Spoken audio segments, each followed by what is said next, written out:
stopping. Tonight, new charges, the deadly road rage that killed a former NFL star.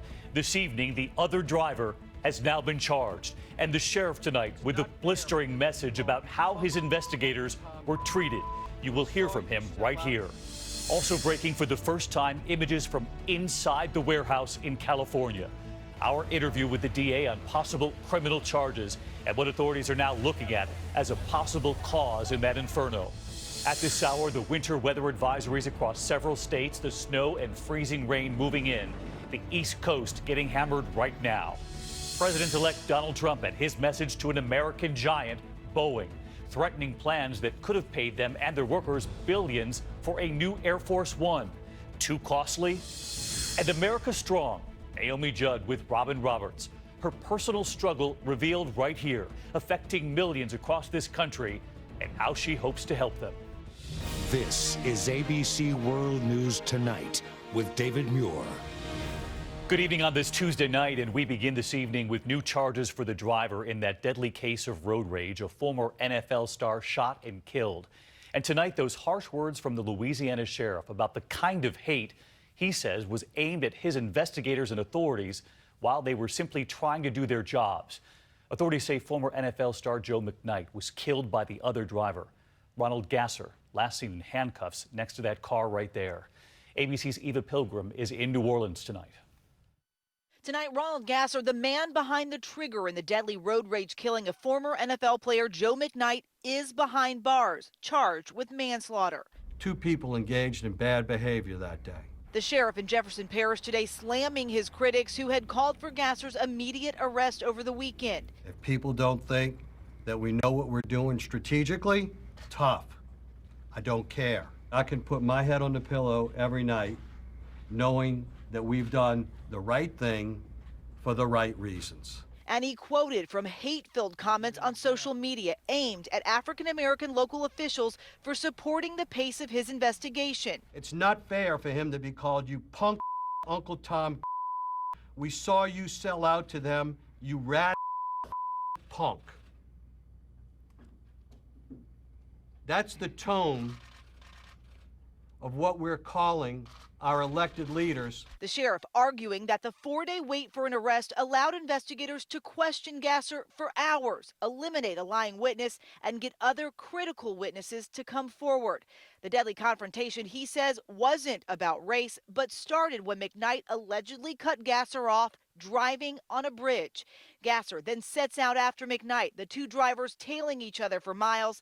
In this surveillance video, just a mile from the shooting scene, you can see the 2 vehicles matching the description of McKnight's silver SUV and Gasser's blue car speeding through a turn.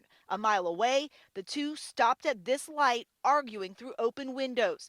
Police say McKnight boxed in Gasser's car, got out, and leaned toward his passenger window. At some point in time during that verbal altercation, Mr. Gasser pulls his weapon from between his seat and the console and fires 3 shots at Joe McKnight, killing him. And Eva joins us live tonight. Eva, it's still unclear what that former NFL player might have tried to do.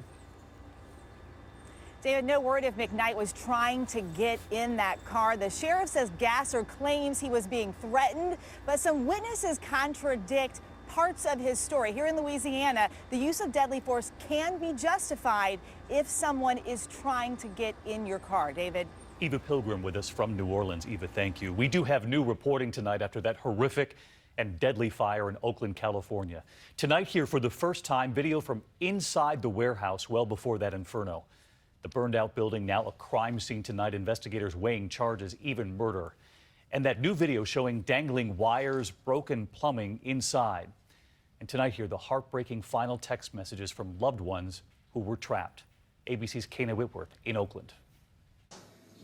Tonight, for the first time, we're seeing those deplorable living conditions inside the ghost ship warehouse where those 36 people perished. It was a hellhole. It was a death trap. Shelley Mack says she lived in the house for 5 months.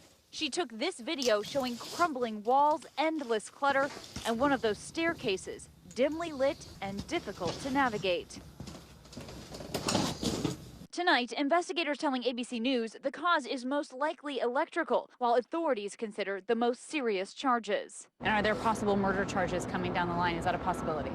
It's on the spectrum of possibilities. But who is responsible? The owner of the building, the city of Oakland for missing repeated complaints, or the so-called landlord, Derek Almina? Am I the man who should be held accountable? Did I build something that with the I mean, what am I going to say to that? Tonight, officials demolishing a wall in the warehouse, now revealing most of the victims died of smoke inhalation, some trapped in the inferno, sending those text messages to loved ones saying goodbye. We found a lot of victims in the wreckage here that were holding each other and caring for each other as they waited to die. And Kana Whitworth with us live again tonight. And Kana, you've learned that investigators are trying to find clues from some of those cell phones. Absolutely, David. So they just have about 10% of this warehouse left to search, and they've recovered several cell phones containing pictures and video from the night of the fire, and that's helping investigators piece together a timeline. David. Kana Whitworth with us again tonight. Kana, thank you. We stay now in California, and next, the terror threat in Los Angeles. Officials initially calling it specific and imminent. ABC's Matt Gutman with the show of force all day in Los Angeles. Tonight, one of LA's most famous spots transformed into a TSA security line. That tip warning of an attack on the Red Line Metro stop just yards from Universal Studios. It's scary. Yeah. The stop bristling with canine units and officers in tactical gear. They've been checking trash cans, and now they're putting out these barriers, those orange ones as well, preparing for this metro to open under intense security.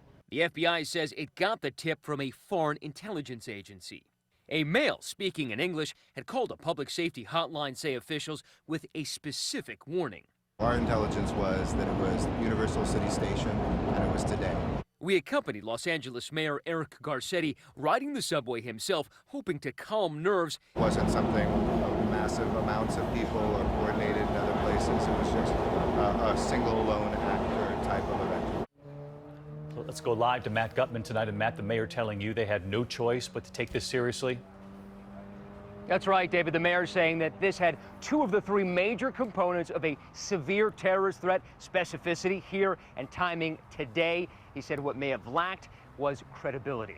David. Certainly many there welcoming the show of force. Matt, thank you. Next tonight to the storms hitting right now, the blizzard and winter weather advisories. A dangerous commute in the east along the I-95 corridor at this hour. Meantime, a blizzard, look at this, blowing through North Dakota. This man walking against the wind in downtown Grand Forks. That Arctic air heading east. Ginger Z is standing by, but first ABC's Alex Perez in North Dakota tonight. Tonight, across the northern plains, treacherous travel. Wind gusts up to 64 miles per hour. In Morton County, North Dakota, where demonstrators have for weeks gathered to protest a Dakota Access Pipeline, tribe officials begging them to leave. But even leaving was dangerous. The hill just got us, and we just started sliding sideways all the ways down the hill, and I didn't know what to do. A 300-mile stretch of Interstate 94 closed. A lot of people spinning around getting stuck. Sort of miserable. Visibility so poor, Minot, North Dakota's airport entirely shut down. And David, here in Bismarck, the big problem is the blowing snow creating huge drifts like this one, and now the cold. It will feel like 20 degrees below zero here tonight. David? Well, winter is certainly back. Alex, thank you. Let's get right to Chief Meteorologist Ginger Z. She's live with us tonight, timing it all out. Hey, Ginger. Hey there, David. This is one of the storms that we're tracking. This cold rain actually had some sleet in it earlier, but I'll take you to the maps where we actually have some ice storm warnings west of us in parts of the Appalachians. Parts of New England are going to get in on this snow as that low pressure system moves through tonight into tomorrow. You're going to find slick roads, especially away from the coast. Then I wanted to focus in on the cold because so many folks are going to be feeling it. Oh, the numbers go 5 below Omaha to Kansas City. That's Thursday morning. The core of the cold air makes it right here, David, by Saturday morning. Ginger Z, our thanks to you again tonight, Ginger. President-elect Donald Trump and another thank you rally tonight, this time in North Carolina. Mr. Trump will be joined by his choice for defense secretary, tweeting this photo with General James Mad Dog Mattis. Mr. Trump also using Twitter to blast American giant Boeing tonight. ABC's Tom Yamas on the tweet being studied by that company and its workers. The tweet that said, cancel order. Today at Trump Tower, the golden elevator opening, and out walks the president-elect himself. Good morning, how are you? Donald Trump coming down to talk about his latest tweet. Boeing is building a brand new 747 Air Force One for future presidents, but costs are out of control, more than $4 billion. Cancel order. Well, the plane is totally out of control. I think it's ridiculous. I think Boeing is doing a little bit of a number. No explanation for why he's attacking Boeing, but the tweet came about an hour after the company's CEO was quoted criticizing Trump's rhetoric on China. During the campaign, Trump warned Boeing would send jobs there. Your Boeing plant in this area will be gone, and we don't want that to happen. Air Force One, a supercharged 747, designed to be essentially a White House in the sky. Our John Carl getting a rare look. The Oval Office, the Situation Room, a full command center. There's 87 telephones on the airplanes, 3 different networks, top secret, all the way down to non-secure. But the aircraft is 25 years old and is quickly becoming obsolete. Boeing tapped to build 2 new planes, but there is no $4 billion deal. The Pentagon projects the cost of the planes could exceed $3 billion, and the jets would likely be for Trump's successor, not Trump himself. The president-elect now routinely tweeting about deals with specific companies. There was Carrier. Trump announcing the company would stay in Indianapolis, quote, great deal for workers. We later found out that while Carrier agreed to preserve 1,100 jobs in Indianapolis, it's still moving 600 jobs to Mexico. Late today, Trump tweeting again, claiming credit for another deal, this time with the Japanese bank that owns Sprint. Again, Trump descending to the lobby, this time with the Japanese CEO. And he's just agreed to invest $50 billion in the United States and 50,000 jobs. But so far, no details about that deal, or exactly how and when all those jobs would come to the U.S. Still waiting for the details on that. Tom Yamas joins us from a Trump rally in North Carolina. And Tom, it was last night right here. We reported on that suspect with an AR-15 showing up at a family pizza restaurant in Washington, D.C. after reading that fake news story online involving Hillary Clinton. That fake story had been retweeted by a young man working on Trump's transition team, and you have word tonight he's been forced out? That's right, David. The man's name is Michael Flynn, and he happens to be the son of President-elect Donald Trump's pick to lead the National Security Agency, retired General Michael Flynn. Sources telling me the call to get rid of him came all the way from the top, from President-elect Trump himself. David? Tom Yamas live from the very noisy rally there in North Carolina tonight. Tom, our thanks to you again. Overseas tonight, and our team inside Aleppo this evening, just 24 hours after Syria and its ally Russia rejected a ceasefire for the battle-scarred city of Aleppo. Syrian forces now moving to take the city back. Tonight, we witnessed some brave families heading back in, and ABC's Alex Marquardt with many of them, looking to see if they can find toys, prized family possessions they hid before escaping war. Once a bustling city of 2 million, Aleppo is now a shell.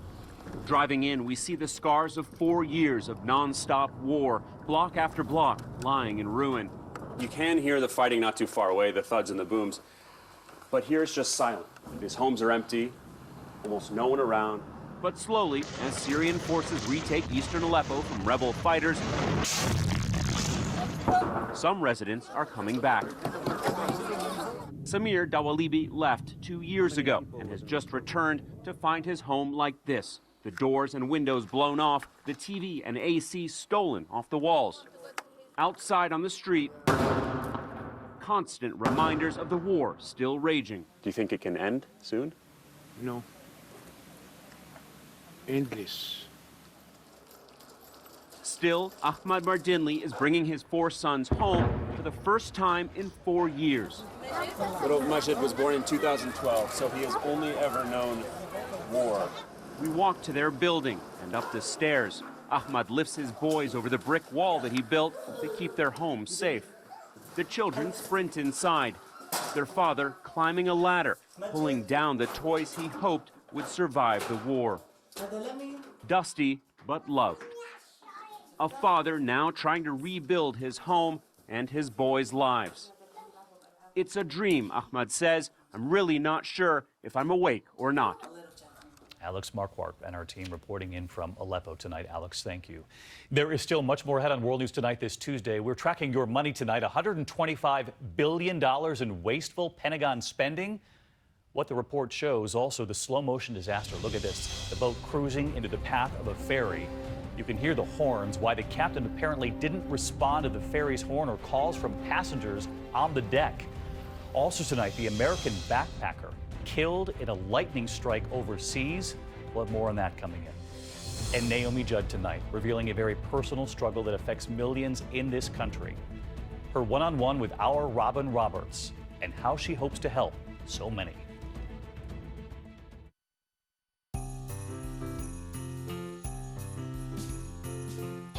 This holiday, the real gift isn't what's inside the box. It's what's inside the person who opens it. Give your loved ones Ancestry DNA